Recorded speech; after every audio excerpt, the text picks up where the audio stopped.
This used to be a good Christian home, but it's not about moral judgment anymore. I'm way beyond that. I'm in survival mode. If I don't supply absorbent paper products, I'm gonna find my dish towels hidden in the basement, stiff as aluminum. Please. The other day, I almost cut my hand. Spare The other me. day, I almost cut my hand on a sock.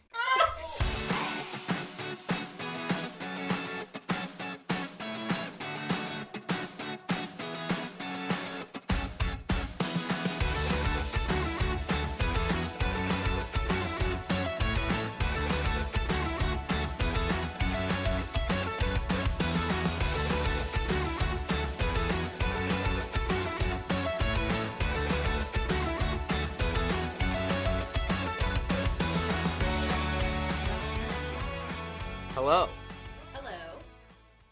Am I I'm frozen? Maxi, Hello, I'm Carolyn. and this is Mutable Immutables, the show where we quibble queerly. Yeah, sometimes we exchange pleasantries as long as all of our technology is functional. Hold on. Are we having issues? We aren't. I am. I think we're good. Hello again. Cool. Okay. Hi. How you Um, doing? Oh, I'm just peachy. How are you doing?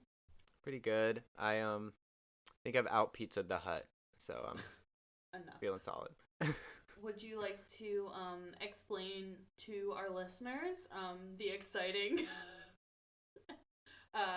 news you're wearing?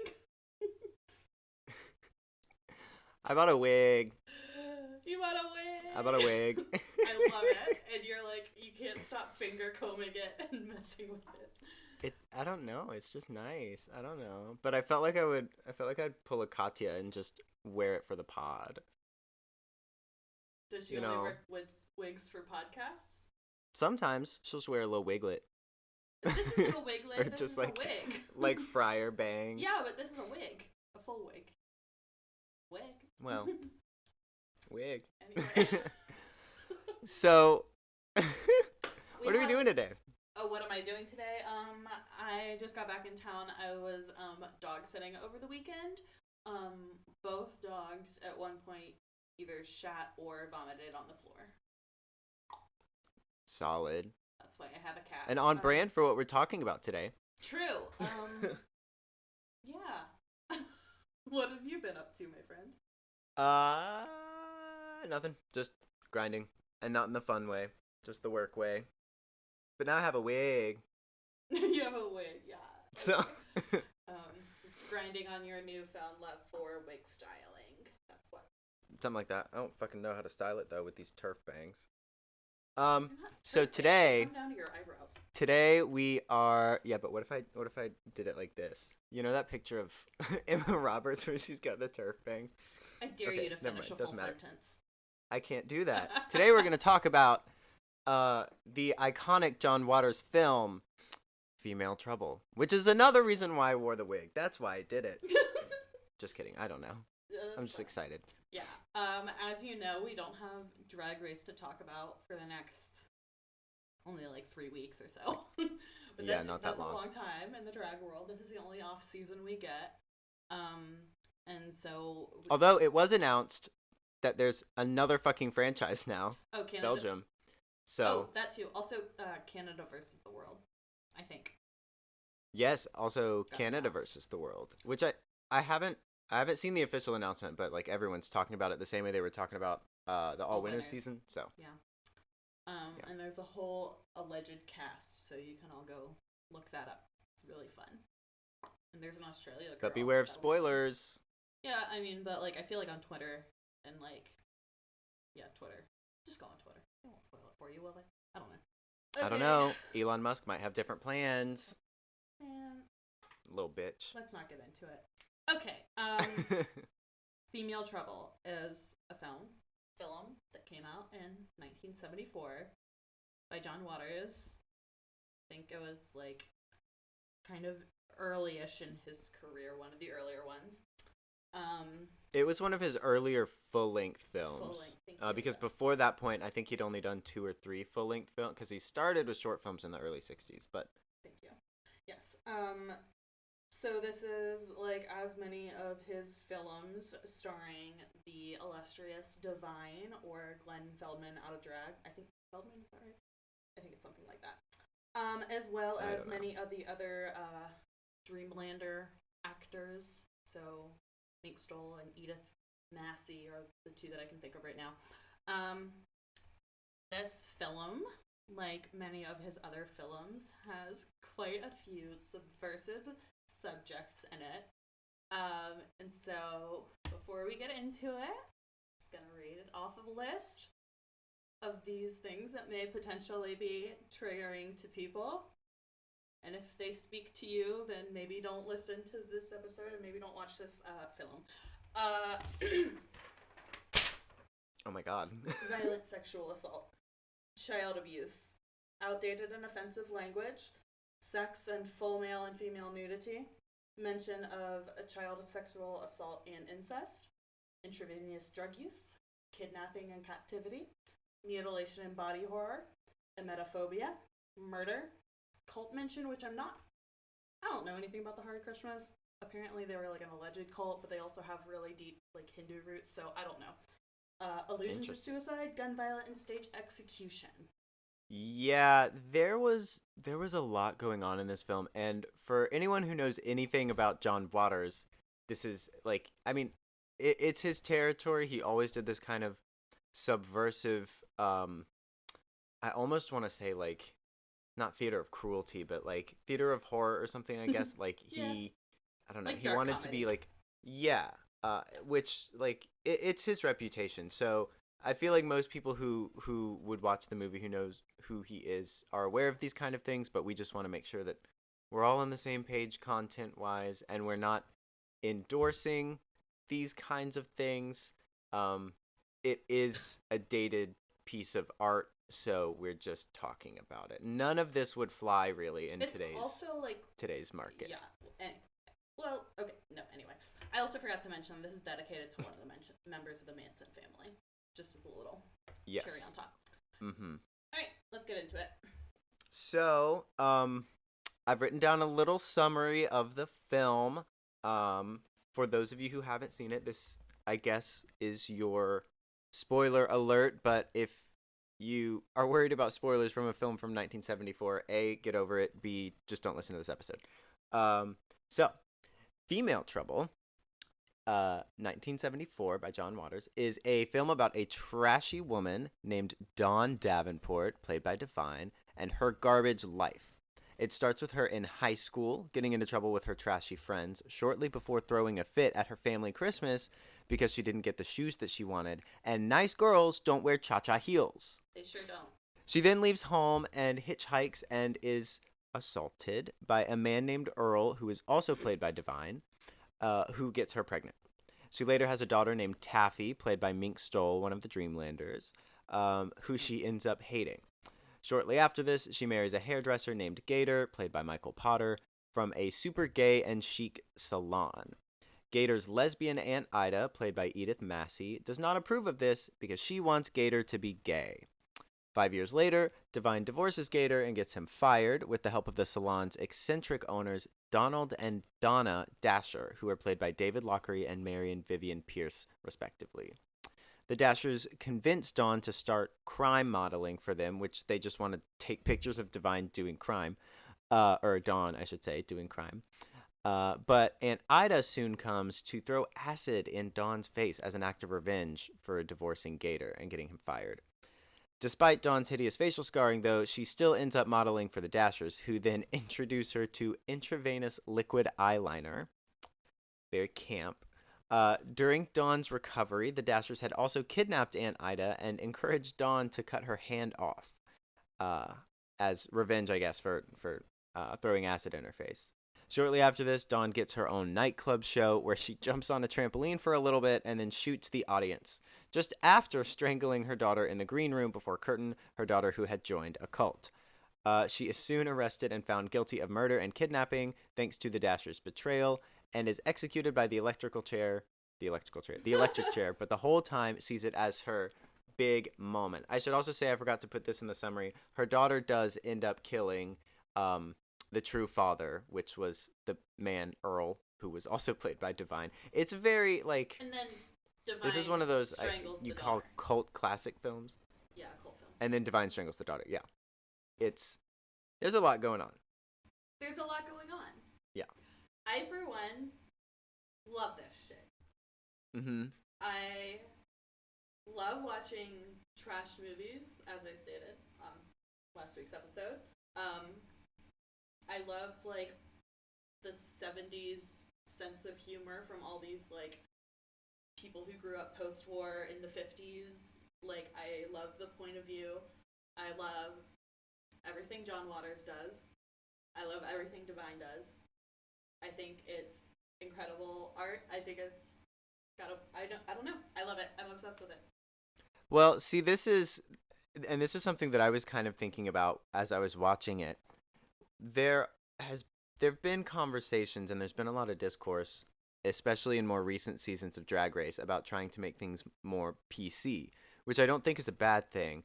But I'm not here to defend RuPaul or anything, but we are not RuPaul apologists. RuPaologists. We're not RuPaologists. But RuPaul did push back against some of these changes, like changing the "You've Got Slur" male and the theme song. Yeah, and the theme song and changing it from "May the Best Woman Win" to "May the Best Racer Win," or things like that. Various other things in that nature.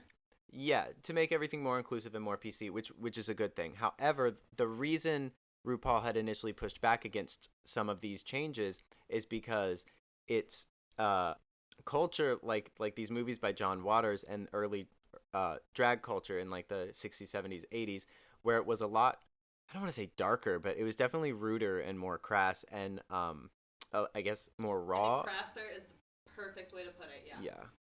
Because that was just the sense of humor. You take these people who are rejected by society and then they just start making fun of themselves in society, and it's kind of like one of those nothing is off limits things, because that was what they had. That was their that was their shared, and so it's important to frame this contextually.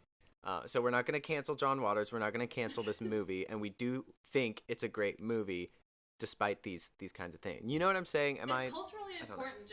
I'm sorry, just because a movie like contains themes of horribly offensive things doesn't mean it's like an offensive movie. I don't know. Like, it's offensive on purpose. It's camp. It's like self-aware. Yeah. You know what I mean?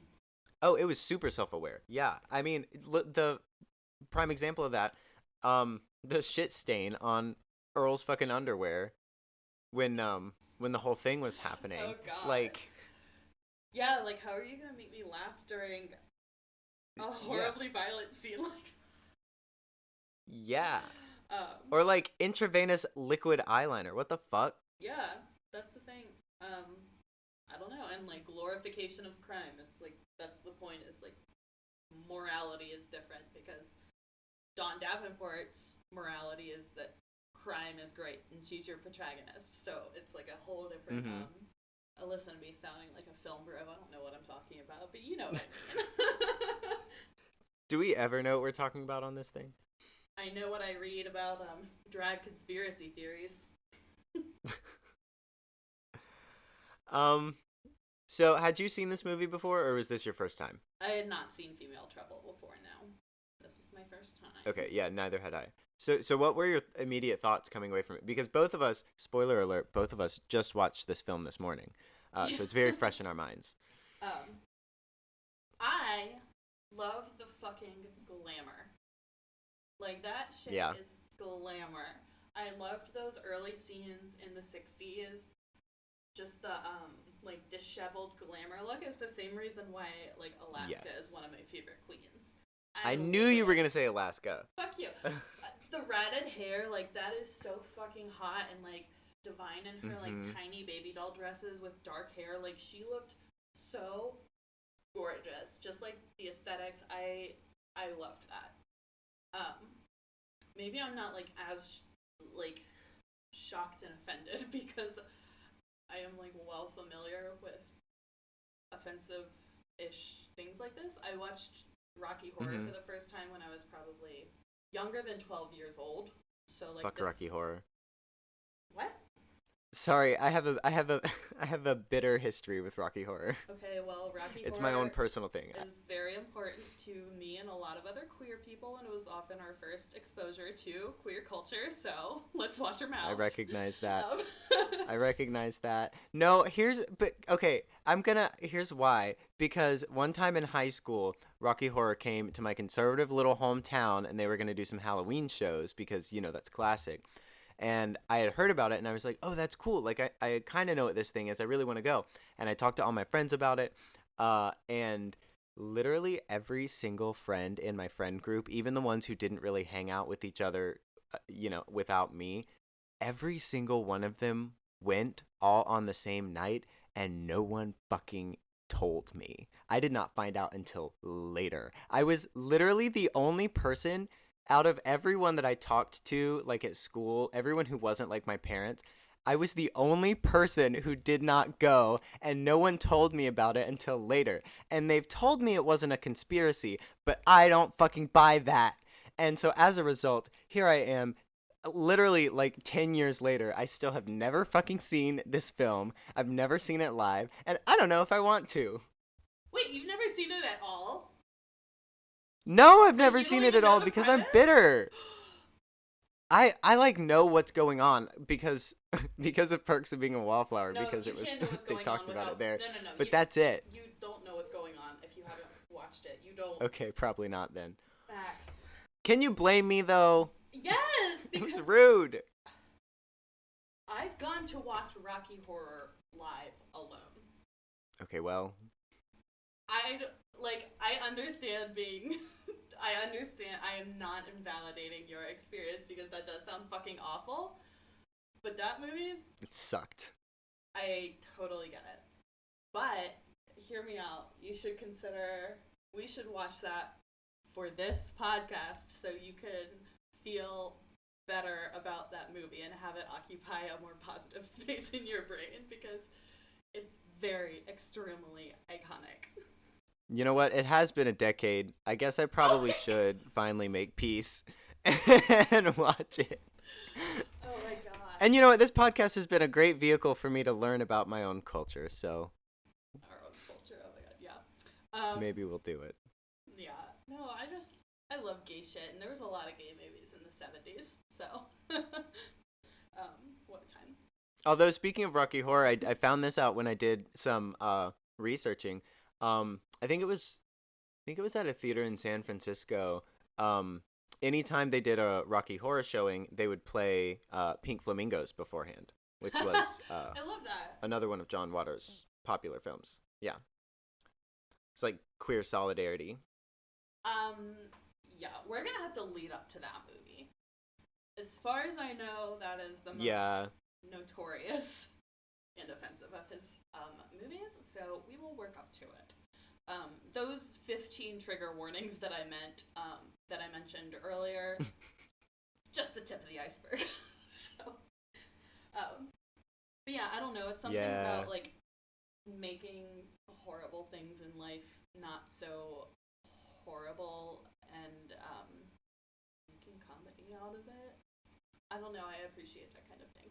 Well, yeah, it's a form of I guess you could call it strength or perseverance because even though a lot of what happened in the movie was like, really just like crass and trashy and awful, it's just for the purpose of being crass and trashy and awful.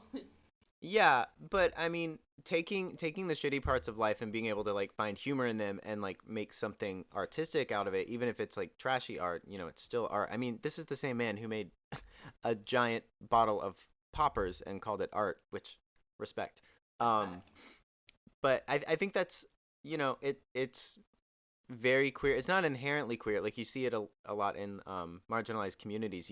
You take what you can and make it either better or just make something out of it. But I don't know, I really liked it. I am a huge fan of anything campy and anything ridiculous and overstated. I'm not usually a fan of like potty humor or things that are like actually over the top, and I do have a sensitivity to bad acting. Like a lot of times it's hard. Like I mean, I talked about this when we talked about Party Monster.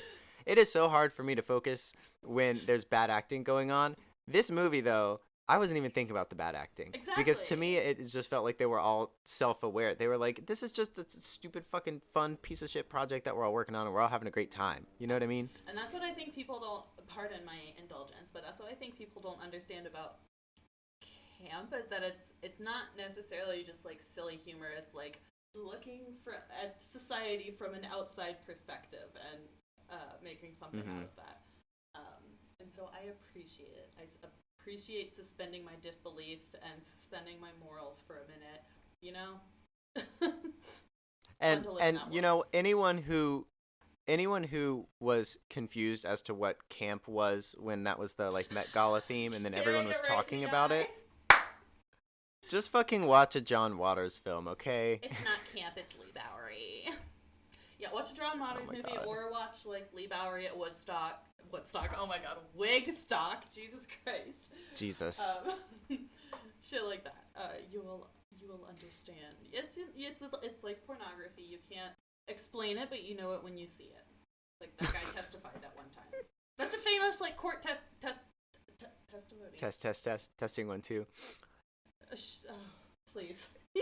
Yeah. It's fun. It's anything campy should never be taken too seriously, and we're kind of at this weird, I don't want to say not tumultuous, I guess, but this weird point right now where there's a heavy focus on being politically correct and being inclusive and being respectful to about as many people as you possibly can in pop culture, and I think that's a good thing. But when you approach works that are specifically campy, you're gonna encounter most likely a lot of offensive themes and content, because that's just the nature of it. Like the nature of camp is not to be offensive, it's just to like make fun of these big things that we're all, I mean, like act the way that you would going into like a stand-up comedy show. Like it's funny, funny, you can laugh. Exactly. You know? And that's what I think sometimes bothers me is that like let you in on a secret, like you don't have to be the wokest person in the room. Like it's allowed to laugh. You're allowed to laugh. It's okay. Like sometimes people get very, very moralistic and it's like you're sounding like fucking David Duke. Is that the fucking KKK guy? Just like with different morals. I don't like please give it a rest. Well, also not to be two white people talking about wokeness, so we won't like really dive into this. But there was I took an ethics and philosophy class my final semester of college, and the idea of being constantly woke and constantly politically correct came up in discussion a couple times. But the professor told me something that I've always thought about, which is if you think that some of your thoughts or whatever are offensive, or if you're like, oh, that's like, I think this thing is funny, does that make me racist? Or I think this thing is funny, am I transphobic? First of all, you are not the one who's making the joke or committing the action, ostensibly, in this example anyway. But also, the ability to like have that bury your thought, to be like, okay, hey, ding ding ding, here's a thing, what does this mean about my character?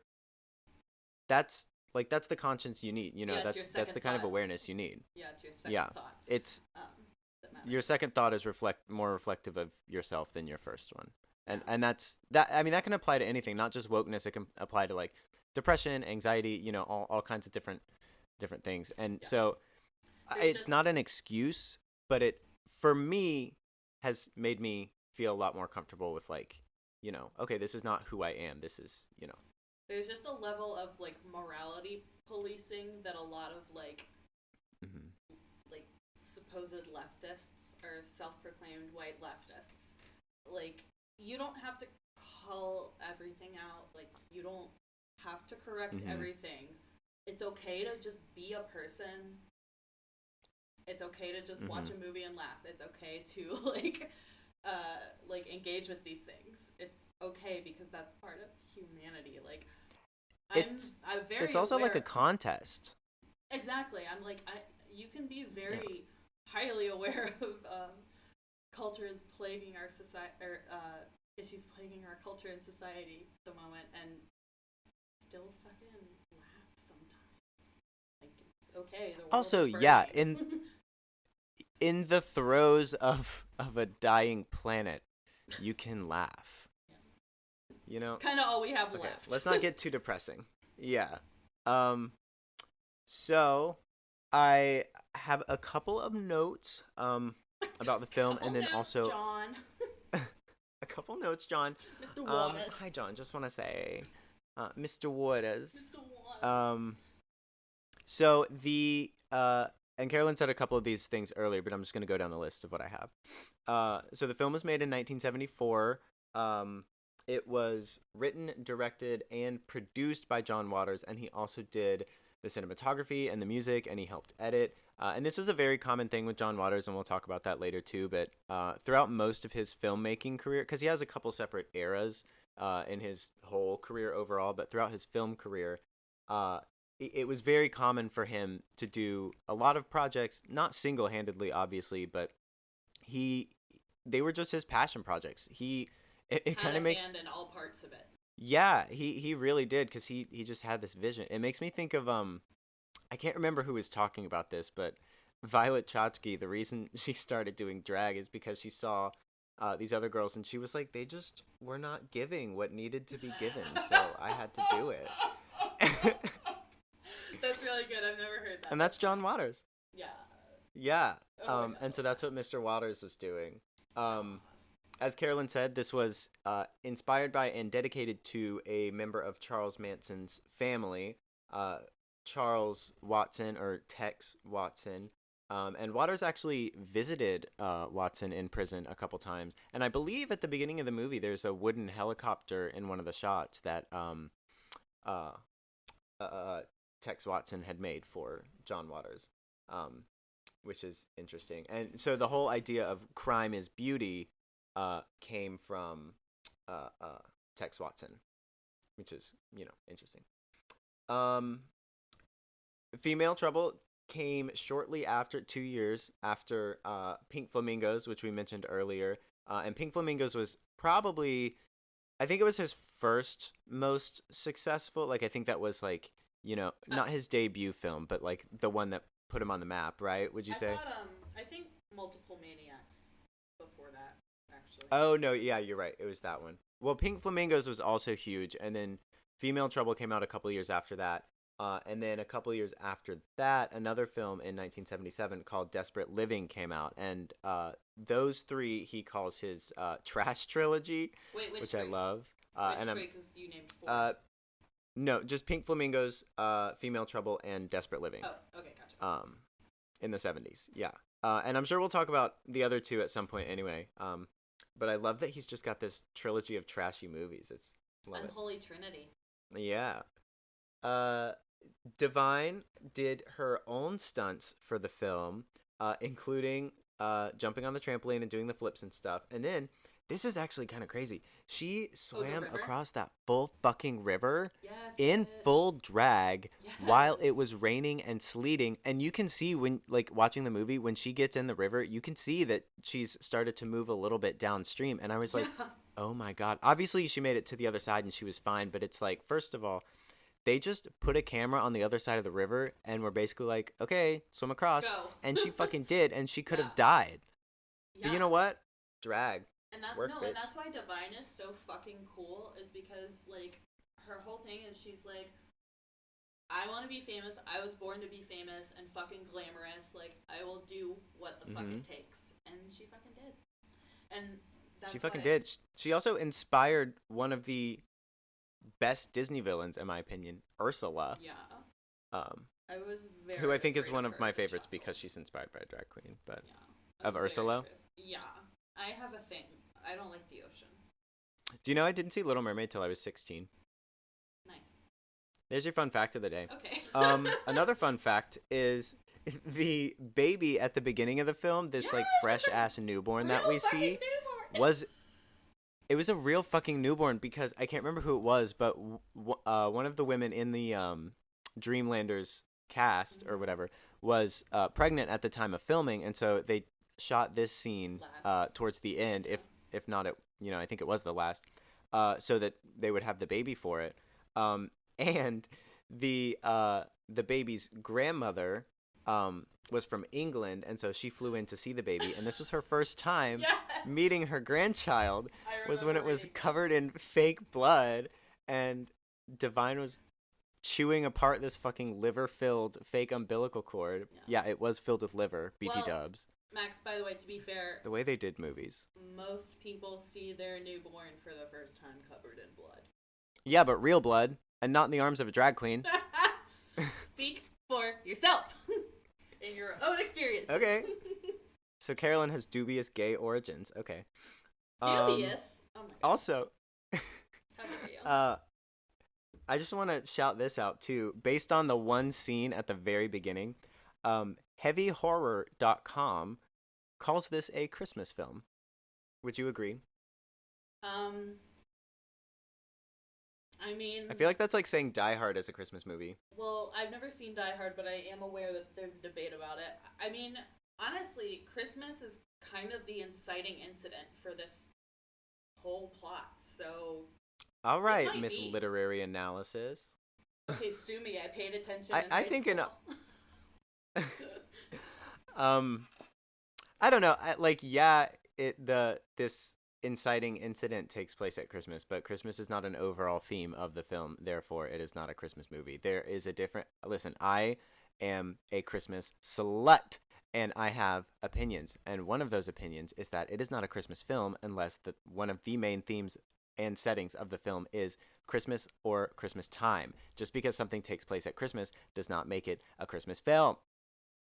End of rant. Are you done? Yes. Now I feel like I have to find a movie to prove you wrong. Like a famed luck with Christmas movie. Yeah. Oh. Who the fuck you think you're challenging? No, I say that because I know you will. But You're right. I'm also stubborn, and I probably won't budge, even if you're right. Because I'm a bitch. All right. So do you want to talk about John Waters? Sure. I have several notes on him. several notes, Mr. Waters. Can I just say, I love a Baltimore accent. I love how they speak. They say their O's and their U's weird. You know how good I am. Also, at I accents. want to shout out John Waters too for his unrelenting commitment to Baltimore because so almost all of his films, at least the ones that he, ran or, oversaw the majority of, were set and shot in Baltimore. And he's got a couple different property. Like, I think he's got apartments in New York and San Francisco, but he mainly just lives in Baltimore. The dude just really fucking loves Baltimore. And for anyone who's ever seen Hairspray, which was also written by him, hello Baltimore. Hello fucking Baltimore. And Baltimore has Good for him. cool fucking drag till this day. That is where Hollow Eve is from. Fun fact. I don't know anything about the Baltimore drag scene. Well, give Hollow Eve a quick Google. They're really cool. Next time I'm in New England, we'll see. Yeah. What else? As a classic gay, heavily inspired by The Wizard of Oz. Sorry, I just picked up a random. I don't know. You go. You wrote these notes. You talk about it. Okay.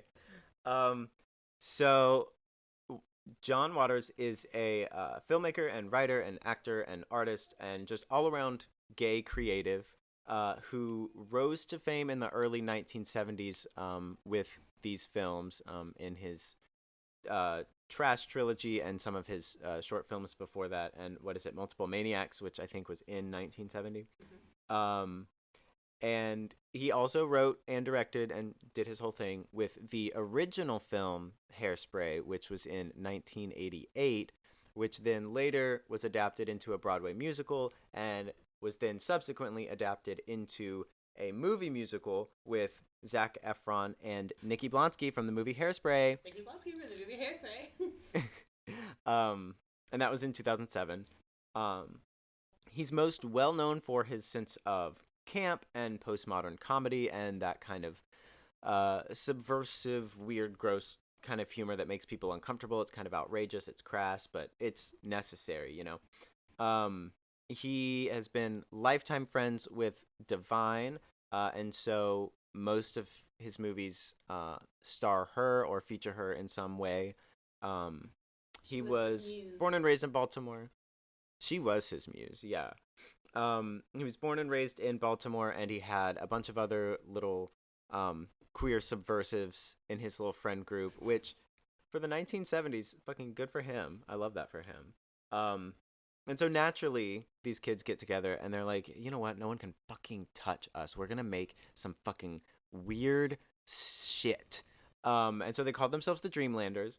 And there were a few Dreamlanders who were in this movie. It's like a whole. It's like the Club Kids in the sense that it's like an unofficial list of people. An acting troupe. Yeah. And so, there were a couple who were in this movie, like Mary Vivian Pierce, Mink like Stoll, Susan Lowe. That's what it's yeah. like. Yeah. Mm-hmm. Or the Rat Or Pack. Relaska Talks. Or Relaska Talks, which is actually an official list of only 3 people. Continue. Yeah. Quite exclusive. Famously exclusive. So in his youth, Waters would just he and his friends were very attracted to the Baltimore gay scene. But he was underage. He couldn't go into these clubs, and so he would just kind of like loiter in the alleys until people just brought him drinks. And then by the time he was old enough, he was obviously, ingratiated into it. And Divine was a big part of that scene at the time, and she introduced him to David Lockery, who played Donald Gator. Dasher. Oh. No, Gator was Matt Potter or something. I don't know, but he met David Lockery, who I think was Donald Dasher. And they became friends, and David Locker was also in a few of his films until, unfortunately, he died right before they started filming. What is it? The other one, the third one. Desperate Living. Sorry, like I said, I'm new to John Waters. That's why I'm talking about him right Not now. this voice stuff. I'm losing it. This wig has turned you into a whole new person. I'm overheating. Oh, in his youth, apparently, I couldn't find more details on this. I also didn't spend a lot of time digging because I was ADHD. I was doing other things too. But he apparently would stage violent puppet shows at his friends' birthday parties. So for and I think he was like 7 or 8 at the time. So for his whole life, he was always just this little weirdo, which became marketable at some point. Let's see. Oh, in 2012, he decided he was going to take a break from all of his work and his commitments, and he hitchhiked across the country from Baltimore to San Francisco, which I believe he wrote a book and then read that book as an audiobook, which he then won a Grammy for, I think, in 2020. He wrote about that whole thing. It was like Gay Into the Wild or something. Except he lived. He lived, and he important difference. He also made friends. He made friends with a Republican. So while he was still in Maryland at the beginning of his hitchhiking journey, he was picked up by this 20-year-old city councilman. Which, first of all, 20-year-old city councilman, what the fuck? Named Brett Biddle or Brett Bidle or something. Okay, Brett. Yeah, and so then Brett took him to somewhere in Ohio, and then I think he was either in Ohio or he was a little bit more west of that, and he was picked up by the band Here We Go Magic. Do you know who that is? I don't know who that is. Nope. Indie rock band, apparently, yeah. But they picked him up and tweeted about it. And then, because he and this Republican city councilman apparently had such great chemistry, Brett Bidle then met him again in Denver and then drove him to Reno, and they apparently bonded so much that Walter was like, hey, why don't you go stay at my San Francisco apartment for a little while? Like, you can totally just chill there. And then when he was talking about it later, he was like, yeah, he's the first Republican I'd ever vote for. I don't know about that. Very nice. People contain multitudes. I guess. But as of today, John Waters is still alive and active, but I think it's more so in the art and like consulting capacity now. Like, I think he still works on some of his visual art pieces, but I think a lot of what he does is like consultant work. The last like John Waters film that I think you can call that is Hairspray from 2007. Because most of his film work was in the 70s and the 80s, but then he kind of took a step back from all the bigger roles and he started doing things like maybe he was just producing or maybe he was just writing. He also did when he stopped like running the show, he did some more acting work on in some other movies, and I think it was mostly TV and stuff. I didn't look through that whole list because it was a lot, but yeah, that's I don't know. John Waters. I would maybe consider including Crybaby, which came out like a year or two after Hairspray, just because he kind of made it off the success of Hairspray, and it was still like based on Baltimore and everything. Hairspray was the last movie that Divine was in because she died like months after it got released. The original, yeah. Yeah. In 1988. It's very sad. She didn't know Nikki Blonsky. No, she knew Ricky Lake and was kind of like envious of Ricky Lake playing, what's her name, Tracy. And she had to play like the unglamorous mother, so she had feelings about that. And then Hairspray was huge, and then she died. Very sad. Sad. It makes me think of Tick Tick Boom. Is that the one about Rent or something? Yeah. The short of it is Tick Tick Boom is about oh fuck, why am I blanking on his fucking name? It doesn't matter. We'll talk about it another time. Okay. I keep wanting to say Anthony Rapp, but it's not. It doesn't matter. I don't know. I told you, I'm overheating. You're allowed to take the wig off. This is not a visual medium. Listen, I'm feeling myself. It's in theme, I guess. I don't know. Okay. This movie also inspired lots of iconic quotes and moments. I do have a small list of them. Please indulge me. So for those of you who are fans of Trixie and Katya and remember season 7 of Drag Race, the whole "Please Dawn, it's Christmas." It's from this worst, one. Potentially the worst episode of Drag Race of all time. Potentially. Oh my god, it was yeah. very bad. Very uncomfortable. Well, no, the worst of all time was season 14 Snatch Game, I think. But at least it was. Let's see what else we got. Nice girls don't wear cha-cha heels. I'd be so proud if you was a fag. Davenport, Dawn Davenport. I'm a thief, a shit kicker, and I'd like to be famous. I love that. her. Why don't you go listen to some folk music and give me a break? Goddamn hippie. We are upper echelon cat burglars, and don't you forget it, Mr. No, Butterfly. Like, what the fuck? She said cat burglars, which cracked me up. Burglars, yes. Your upper echelon yes, cat that's burglars. correct. Oh. In a similar vein, I'm moving to Detroit to be near the auto industry. He said industry twice. I can't get over that. It's so silly. Oh my god. Okay, lesbians, I caught ya. Lesbians. This film is so crazy. My personal favorite is when Taffy says to whatever the fuck his name is, Gator. I wouldn't suck your lousy dick if I was suffocating and there was oxygen in your balls. Yep. Marinate on that. Very that. Overall, well, actually, I'll say this. This film has an 88% on Rotten Tomatoes. Yeah, it's a good movie. It's, yeah. Mm-hmm. It's not for everyone, Despite but all it's of still the, a good movie. Yeah. Mm-hmm. Also, budget, $25,000. Yeah. It's also in 1974, Which, so maybe that was a lot. I think know. was less than Party Monster. Party Monster was fucking worse than that. I hate that movie. It was really bad. That movie sucked ass. It was so bad. We should talk about Divine in another episode. Yeah, we have to dedicate a whole episode to Divine. But do you have any final thoughts on this film? Well, final thoughts. She was also friends with Stiv Bators, who was in a band called the Dead Boys.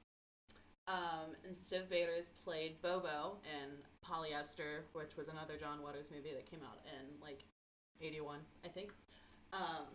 There's also footage I found of Divine on stage with the Dead Boys with John Belushi playing the drums. Like, SNL John Belushi. They were all friends, and this was for a Johnny Blitz benefit concert because he got stabbed. Ooh. I'll post the footage on our Instagram, maybe. It was fun. Yeah, final thoughts. I love Divine. I love Trash. I love Crime. Yeah. So this was your film. Yeah. I mean, I don't know. What can I say? I love the filthy underbelly. Yeah. Any final thoughts from you? Going into it, it's not that I wasn't expecting to like it. I think I was expecting to like it in a different capacity from things that I actually do enjoy. Like, I think I was going into it to be like, here's this Ironically classic, like but it. Yeah. yeah, something like that. Yeah, but I actually really did enjoy it. It was very campy. There were some very fun moments. I was not expecting to see a full penis multiple times. Yeah. Um, Quite a few. but the 70s were different. But overall, good film. I recommend it to any of our listeners who are into camp or who know who John Waters is and just hasn't seen the film. Yeah. Or if you like kind of know who Divine is, watch the movie. She's great. If you've just heard of her from Eureka's Snatch Game or from Ursula being based on her, she was really a very interesting person. Yeah, if you're a fan of Drag Race and you're wondering why RuPaul does all these like overacting challenges, watch this film and you'll understand why RuPaul is so obsessed with that, because there's just something about this overact. Because I mean, for half the film, Divine is screaming. Yeah, it's not like there are levels in the performance. It's no. And oh my god, the Dashers were the overacting they were doing is these like eccentric weirdo, and the hairdressers in the salon. It's a masterclass. It's a masterclass. With the few John Waters movies I've seen, there seems to be a theme of just being at 100 all the time. Like the movie starts, something happens, and then something else happens, and then something else happens, and something else happens for like an hour and a half, and then the movie's over. There's like no pauses, no like character development. It's just like scene, and then it's done. And that's the like I don't know. It might not like that might not be evidently self-aware, but I kind of think it is, because it's like listen, we all know the kind of content we're here for. We don't need these character arcs or whatever. We just want to see these queer people being crazy and saying like weird, funny, stupid things. So we're gonna give that to you. You're welcome. It's like a parody of like film noir, kind of. Like I don't know. Mm-hmm. Like. I mean, people are still talking about it. Yeah, I don't know. I feel like people look back at like art that came out like maybe before like 1985, and they're like old people. They're so like conservative and stuff, but it's like don't take it seriously. Like it's all tongue in cheek. Like they're aware. I promise. And also, not all of them were conservative. This movie, I would not call conservative. That's not what I meant. Oh, okay. But anyway. So yeah, go watch the film. You can do what we did and rent it for what, $3 on YouTube? Yeah, Google Play is what we buy it on somewhere. So yeah, bring filth back to drag. That's all I have to say. Okay. Well, what are you into this week? Aside from this film. I watched The Girl from Plainville, or I haven't finished it yet, on Hulu. I don't really know why I started watching it, because like I know that story. It was based off that true crime case where like the girl basically like encouraged her boyfriend to commit suicide. But the show is actually kind of interesting, the way they like characterize her. I'm interested in how much of it is like based on reality. But that's what I was into, at least yesterday. Other than that, I don't really know. What are you into? It's been a busy week. As usual, I have a couple things. Okay. Have you are you familiar with the conspiracy theory that Probably. Lea Michele does not know how to read? Yes. I've been seeing a lot of tweets about it lately, just like I don't know where they've come from, because this isn't like it's not like this is a new conspiracy theory, but people have been tweeting about it recently, and it's really fucking funny. There's Dorothy. I'm trying to get her to meow into the mic. Say something.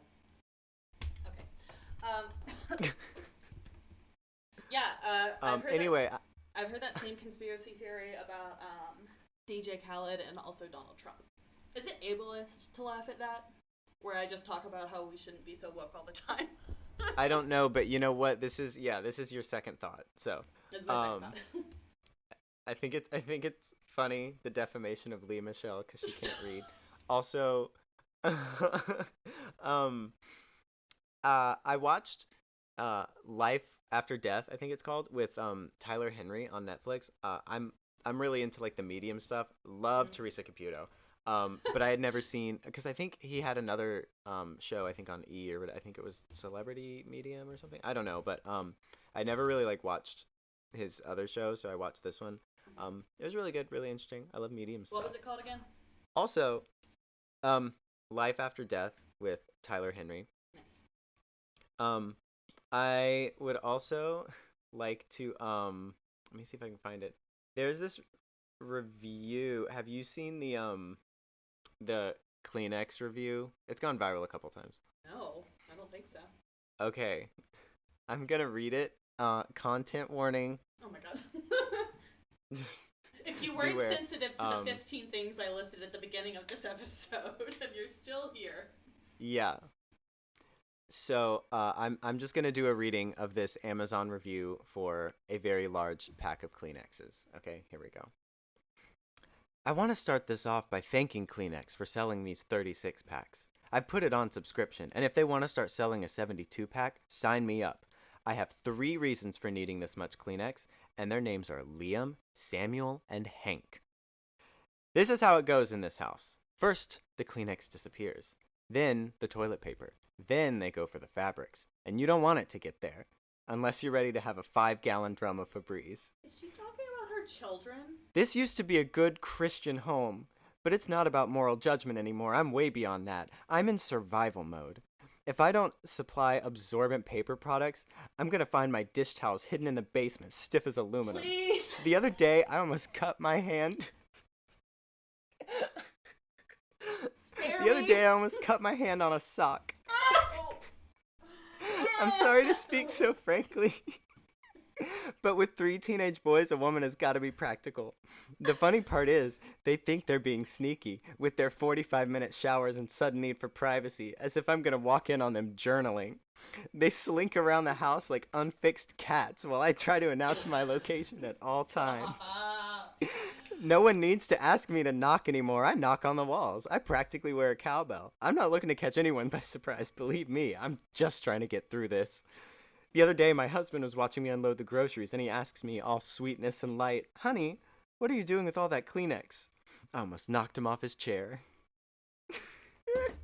That was horrible.